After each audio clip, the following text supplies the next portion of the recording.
Buwaka ng ina talaga tong mga to, no? Sa halip na tulungan, kinlamp ang motor.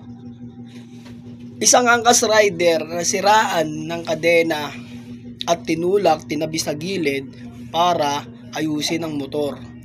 Ngayon, may dumating na enforcer at kinlamp, tinikitan, di na kayo naawa. Asa na pagiging public servant nyo? Hindi public servant yan eh. Pamimera yan, no? Involve ang pera.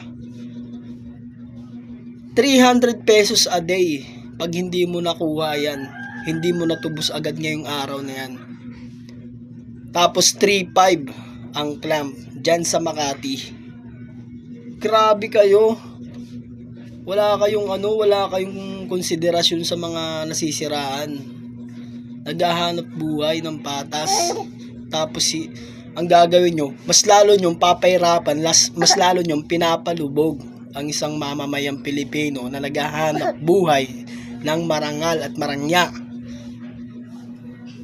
Ganyan ba yan sa Makati? Ganyan ba dyan sa Makati? Baka ng ina nyo. Ganyan pala dyan. Walang public servant dyan. Masyado kayong gahaman sa clamping.